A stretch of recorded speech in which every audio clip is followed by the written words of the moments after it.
Ever wonder how some people are so successful while others struggle to figure it out?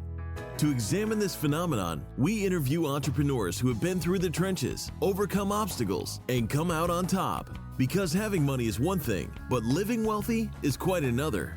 To discuss how to do both, here is your host of Entrepreneurs Living Wealthy, Derick Van Ness. So I'd like to welcome everybody. This is Derick Van Ness, and we do this show as often as possible because I believe that everybody has the ability to live wealthy, and because there is no one-size-fits-all formula for it, I like to hear stories, inspire imagination, and unveil what's possible for all of us. Now, in today's show, I'm going to be interviewing Brandon Allen, a really good friend of mine. Brandon is a leadership and strategic planning consultant and coach.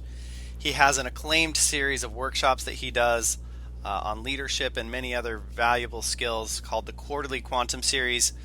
He's got a blog that's very popular called The New Work Revolution, and also a podcast by the same name with thousands of listeners, so definitely check that out if you get a chance. Brandon's also the author of 2 books, both of which I've read and are excellent, so I highly suggest you check them out if you get a chance. One called Total Experience Design, How to Stand Out in a Crowded Marketplace, and the second one is The Management Playbook, Be the Common Denominator of Success. Well, Brandon, I appreciate you being here, and welcome. Thanks for having me, Derick. My pleasure. Now, Brandon, I know you and I have spent a lot of time together, and I know your story, but I'm interested in finding out, where you're at in life, how you got here, and maybe a little bit about your story of how you ended up working with business owners, helping them doing consulting and all the magic that you perform on a day-to-day basis. Yeah, I mean, really, where I am today is I love what I do, and I get to coach business owners and leaders and help them become better in their craft and help support what they do at a higher level. But how I got here is kind of funny, because when I started out, I spent 10 years in corporate America not having really a very clear picture on what it was that I was great at, what part of the work that I did that I really enjoyed and that I should stick with. And so I kind of spent the first little bit of my career in kind of a coma, so to speak, a career coma. And I ran into a mutual friend of ours, Garrett Gunderson, and I was talking to him about making a change, and he had offered me an opportunity to work for a company called Freedom Fast Track. And as I worked with Freedom Fast Track as their COO, I realized that as I ran into a lot of small business owners, that small business owners really needed some help with the leadership aspect of their business, but they also needed help with the organization and planning of their business as a business becomes successful and goes from being kind of a one-man show or a mom and pop deal to something that has several employees and is starting to make in the multi-millions of dollars in revenue. It starts to complicate things a little bit, and a lot of business owners are not equipped to really handle that complication. So I recognized an opportunity to really step in and help business owners in kind of that experience. And so I decided to go out on my own now 6 years ago and started the Business Blueprint consulting firm and coaching firm. And we've been coaching and consulting ever since. Wow, awesome. And I know you have quite a few clients that I've also worked with as well, and safe to say you've done some pretty extraordinary things. But you kind of mentioned there that you went through, as Genesis would call it, the land of confusion. Yeah. And maybe share with me along this step, going from working in corporate America to working with Garrett and his company and helping them to, find the success they were having, to transitioning over to your own business, your own consulting, and really taking that huge leap, which I want to say I totally commend, because I know that's like one of the biggest things out there. And maybe just share with me, what do you think is the biggest obstacle you've overcome, or what's the biggest lesson you've learned along the way, if you could share it with our listeners? I think the biggest obstacle that I've overcome is myself. So what I mean by that is, having a lack of clarity around my gifts and abilities, and also lacking a vision or a big picture. That was something that I just didn't have, because I had kind of put my head down in my career, and I was just trying to get to the next level. But there was no plan, there was no vision, there was no, how do my skills relate to where I'm trying to go, and is this really a good fit? So I was really my own worst enemy, and that's really something that got in my way. And once I started to become more clear, which is what, if there's anything that I value in my work relationship with Garrett Gunderson, it was he really created the space for me to really explore myself at a deeper level. And by doing that, I realized that I was capable of much more than I was doing. Right. And let's talk about this for a minute, because I think this is huge. I see it in the marketplace all the time as I work with people, is people not understanding either the big picture of what am I really trying to accomplish, or understanding the gifts that they bring to the table. I think a lot of us have been taught that being humble, being, the salt of the earth, these kinds of things are here to serve us, and that's the way to go. But I also know that in talking with a lot of people, that can really undermine success.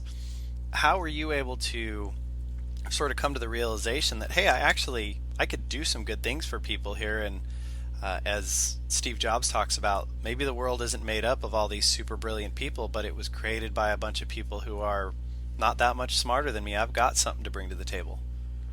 Yeah, I mean, it's really one of those things where,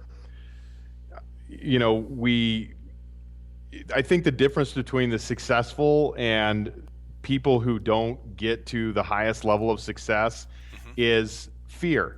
Fear is one of those things that we just listen too much to what people tell us is possible, what we can do, what we can't do. And it starts very early on. I mean, a lot of people come out of college or high school with a lot of preconceived notions about how the world works, and we listen to that, and then it kind of shapes, for better or worse, our worldview and how we want to approach things. And for me, coming out of business school, I just thought that what you do is you get a job at a corporation and you work up the ladder and hope it all works out. And the way you become happy is by being promoted and getting paid more and more. And through that, you would be happy. And what I realized is, unfortunately, that really isn't the case. That's not how it works. Yeah, well, that is one path, but certainly there's a lot more. And what we're talking about here, and what this podcast is all about, is creating your own future, right? And there's no question that working for a corporation has a lot of things that are merits, but at the same time, if we're looking to create the life that we want and have our own impact on the world, there's no question that finding your own vehicle, truly being in control, that makes a huge difference. I think you'd agree with that, right? Because you've done both. I've done both. Most people I know who are entrepreneurs have done both, and I hate to say it, but once you cross over that bridge, it's hard to go back. Yeah. So, Brandon, I know you are a voracious reader. You're always recommending books, and you're talking to me about things that, blogs, articles, things you read. But if you had to single it out, who was your biggest influence in finding success, and why? Biggest influence in finding success. Oh, wow. Gosh, I think really a book that just really changed my viewpoint. And I hate to, he's obviously a friend of mine, but Garrett Gunderson, our mutual friend, wrote a book called Killing Sacred Cows. And when I read that book, it honestly changed my thought process on how I think about relating to the world, in terms of the fact that dollars follow value and people get compensated for the amount of value that they create. I'd never ever thought about that in that term. And so it really, it really changed my thought process and pattern. Honestly, it was a real turning point for me in reading that book. Wow, that's huge. Well, I keep hearing a lot about Garrett. Obviously, he's a good friend of yours, a very good friend of mine. But it sounds like that period of time was really pivotal for you, huh? Yeah, absolutely. Yeah. And that brings up a great point. I think one of the most valuable things that we can have in life is, those we associate with. And everything begins with the people who influence you in your life, whether that's your kids or your spouse or your business associates or the people you went to school with or whatever. And it sounds to me like that's one association that's been hugely fruitful for you. Yeah. Yeah. Well, I mean, it's really funny when we think about that. Um, Relationship capital is such a big part of success, but I think a lot of us kind of go through life and we don't really appreciate the people that we know, and we don't have meaningful conversations with them. So, here I am, 10 years into my friendships with some people, and they're doing big things that we just didn't really talk about because we were always talking about football or drinking or, something else that, while fun, isn't necessarily impactful or meaningful long term. And so, it's funny the kind of resources that we have at our fingertips that we completely ignore. Agreed, 100%. Well, good. Well, I like that answer, and I appreciate you sharing that with us. So, along the way, you've had some twists and some turns. What do you think is the most unexpected thing you've learned about finding success, and what's been important for you that way? Gosh, it's just, I think we know this intuitively, but we're always surprised at how messy success really is. And it's just not clean. I mean, you think about all these people who've had success in their lives and you hear their stories, and I think people forget about the paths that people take, whether it be Michael Jordan or the Beatles or any of these massively successful people, and you see all the trials and hardships that kind of came, that preceded their success. And we tend to think that success is just kind of an overnight thing or a matter of getting recognized at the right time, at the right place. But there's just really a lot of work that goes into building your reputation and building some recognition in a space. It really just takes some time, effort, and a lot of missteps along the way to really get to that sweet spot of where you really feel like you're hitting your stride. Yeah, I agree 100%. I sometimes think that maybe we all watched a little bit too much Leave It to Beaver or the Andy Griffith Show, and we thought that everything was supposed to be G. Willikers and roses and super easy. But I found the same thing as you, and what I found even further than that is, like, when you look back, everything makes total sense. But for some reason, as we're tripping our way forward, it seems like we're kind of going from one learning experience to another and doing some things right and then screwing something up and learning from it and then doing some other things right, and then an opportunity pops up. And I found that generally, if I know where I want to go but I stay open to the opportunities that come along that align with that, that really helps me to stay confident that I'm headed in the right direction, because it is messy. And I have found especially when I get fearful of things or have been through tough points in my life, that the one thing I'm afraid of is never the thing that happens. It might be better, it might be worse, but it's never the way I imagine. So I try and let go of that fear of, oh my gosh, what if this happens? Because it seems like whatever I can predict is never the way it goes. Right. Have you found that? Absolutely. I mean, the assumptions that I made early on are completely different than what the reality is today.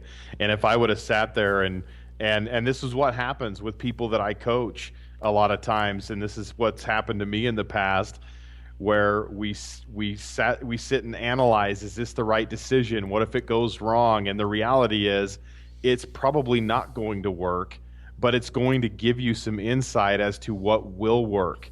But if we don't take that first step and find out, we're always going to be in the same place, and we're always going to be that guy at the party who keeps telling you about this great idea that he or she has that never comes to fruition, and that people start to mock and make fun of because they're like, dude, is this guy going to bring this up again? And so we don't want to be that person. We want to be the person that moves forward and gives it a shot and tests our assumptions. Yeah. Well, and this is a perfect example. This is our first podcast for this Living Wealthy series. And to be honest with you, I don't know how it's going to work out. And my guess is that before I'm really good at this, I'm going to be bad at it. And I found that to be the case with everything, is before I learn how to do it right, I usually have to stumble a few times. But if I can contextualize that making mistakes and being bad at things is the gateway to being good at them, then I can chalk it up to that and say, well, if I want to be good at this, if I really want to impact people, and that's why I'm doing this, and I know that's what you're dedicated to, is helping people improve and grow, then we've got to stumble into unknown territory. We've got to try new things. We've got to learn. If we're ever going to lead the way, we've got to live it first, And I found that to be scary as heck at times, but for me, it really makes it easier knowing that that's the path that's gotten me to success this far. Right. Yeah. That's great. Yeah. So, the title of this podcast is Entrepreneurs Living Wealthy. And it's really easy to interpret that as money and cars and pools and big houses and whatever. But I'm interested, Brandon. I know a lot about you. I know you're a family man. You have 4 beautiful girls and a beautiful wife. And, I see that you spend a lot of time there. But I'm interested in, what does living wealthy mean to you? And what does that look like in your life? I think ultimately living wealthy for me means freedom. And that's the freedom to make the choices and do the things that I want to do, not only within my career, but outside of that. And nothing against corporate America and working in a corporate job, but you lose a lot of freedom. You don't have freedom to express yourself in the way that you want to, or do all the things that maybe you want to do. You've got limitations, and then those spill over into your family life. You've got vacation limitations, spending time with family, leaving early for kids' recitals and games and things like that may come up. And so what living wealthy means to me is the freedom to express myself in the way that creates the most value for the public in my business, but also the freedom and flexibility to do the things outside of my business that I also enjoy doing. Very cool. I love that word, freedom. So give me an example. When was a time that you can remember where you were sitting back and you thought, man, I'm so lucky that I have the freedom to do this. I have the ability to do this, because there's a lot of people that don't. Can you think of an example to maybe share? Repeat that question again. Yeah, just give me an example of a time recently when you've realized how free you have become and you really were grateful for that. I'm interested in, what kinds of experiences are you having that you're like, wow, this is really awesome that I get to do this, and if I had taken another path and didn't have the freedom, maybe I couldn't. Yeah, so on Tuesday, my youngest daughter has dance, and I get to watch her dance on Tuesday mornings. I spend time with my kids at lunchtime on Tuesdays, as Tuesdays is kind of a buffer day. It's a content creation day. It's not really a client-focused day, but it's kind of a time for me to do some things with the family, but also kind of work on some higher level things as well. And it's nice to be able to do some of those things and not really worry about that. I can pick kids up from school. I can drop them off. I can take them to lunch. And I have the freedom and flexibility to kind of do those things. And it's nice to be able to do that. Yeah, that's probably your best lunch date all week, huh? Yeah, it's awesome. That's very cool. Well, good. Now, I know you mentioned that Garrett's book was a great book for you. It sounds like he's been a really instrumental person. But if you could take a piece of advice, and this is business, life, living wealthy, whatever, but a piece of advice, and pass it on to the people who are listening in today, what do you think is the best piece of advice you could give to them, or that you've learned? Well, I think that self-awareness is a huge deal. And it's kind of unexpected. That's probably not something that you would expect someone who's a business strategist to really talk about. But I noticed that one of the most limiting factors of my life early on that hindered me from success was a lack of self-awareness. And it was a lack of self-awareness, not only from my skills and abilities, but also some of the stuff, some of the crap, if you will, that I had gone through in my life that I hadn't dealt with and handled, that had held me back, and not realizing why why some of these things were happening the way they were happening. And the more self-aware, the more I created space to really be self-aware and get in tune with myself, where I'm broken, where I'm great, what are the next steps. Those types of things, the more clear I got on those things and the more I started to address them in a healthy way, the better my life was. And so if you're someone who's listening to this who's not self-aware, or someone who doesn't take the time for self-discovery, I can't really over encourage you enough to really put that piece in your life. Because if there's limiting things, limiting beliefs, things in your life that you're not sure about in terms of your gifts and abilities, all the strategy in the world doesn't matter, because those things will come up and hinder your potential progress and movement in the future. Very cool. So give me an example. What's something you did as you started to realize, hey, this self-awareness thing is important. I need to make some time for me. Give me maybe just one or two things that you've done that have helped your self-awareness. Well, I think it's, number one, I've really dived deep into my faith, and I think that's helped me a great deal to really understand more about myself and to maybe look at myself in a different perspective. How I've been able to do that is I take time in the morning, what we call a power hour, to really focus on that mind, body, and spirit. So taking care of myself physically, taking care of myself mentally and emotionally, and also taking care of my education and knowledge and the mental aspects, but also creating the space to be able to enjoy things as well.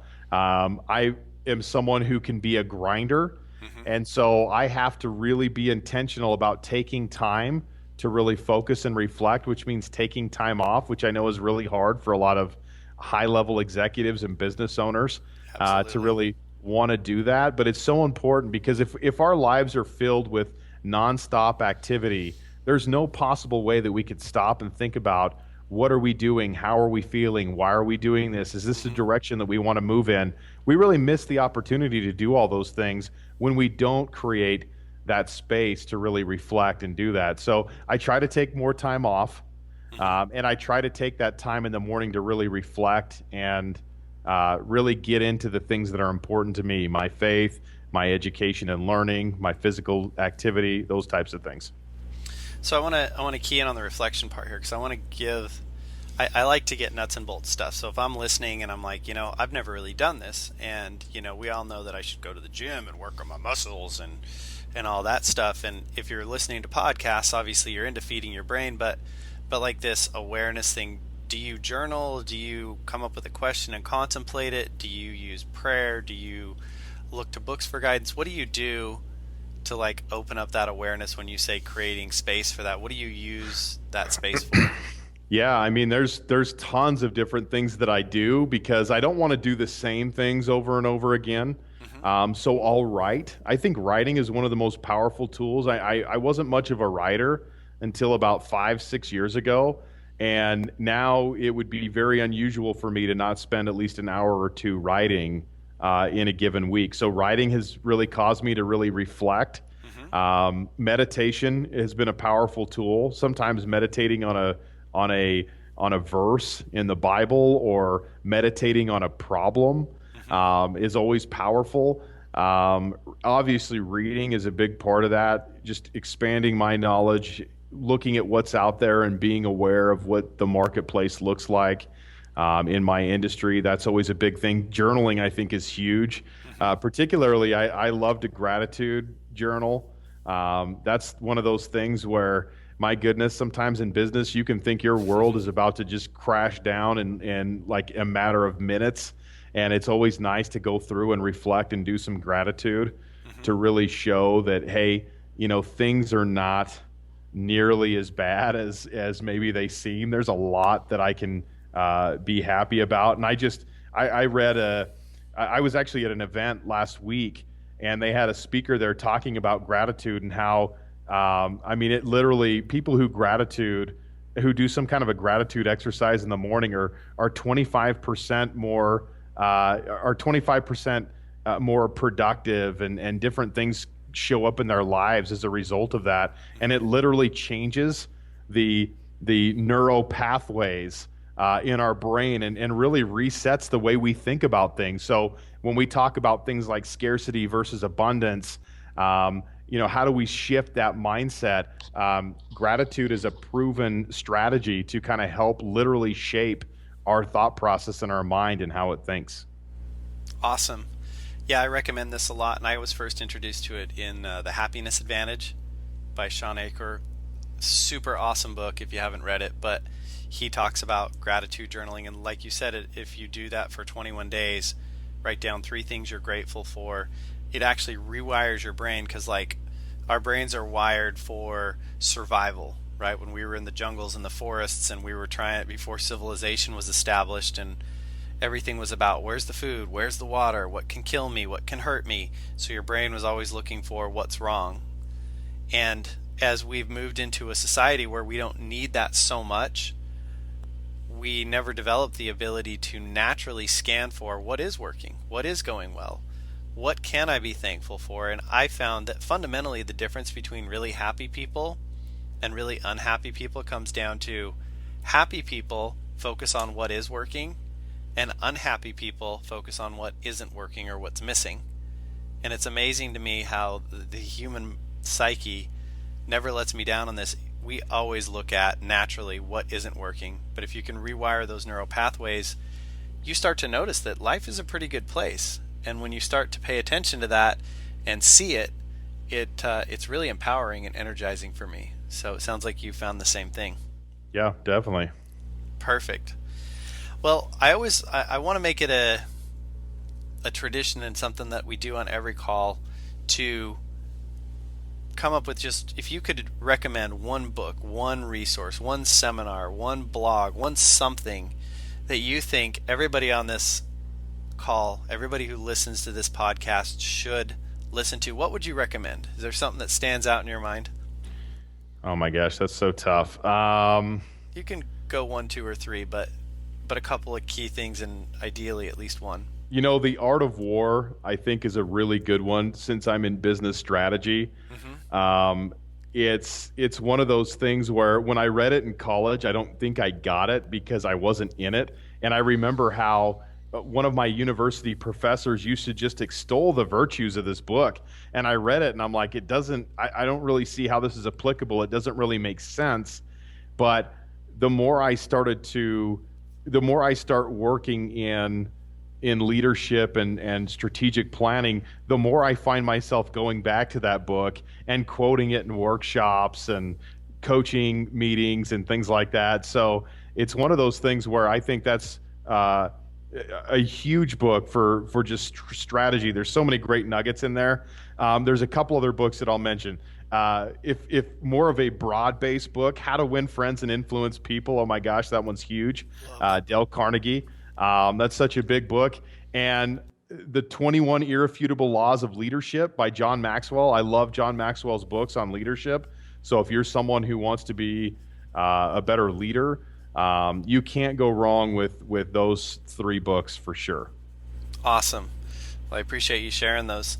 And I'm a big fan of a couple of them myself. So I agree 100%. So Brandon, I appreciate you taking some time here and sharing some of these ideas with us. If people want to hear a little bit more from you before we wrap up here, is there anything additional you want to say or a good place for them to find you? The best place to find me right now is at newworkrevolution.com. That's where you can find my podcast. That's where you can find workshops that I've got coming up, find more about my coaching, all those different things. So if you go to newworkrevolution.com, you'll see all my content, book-wise, everything else. Excellent. Well, I really appreciate you taking the time today to share a couple of things in your journey, your experience, what living wealthy looks like for you. And let's continue forward, man. I really appreciate it. Yeah, thanks for having me.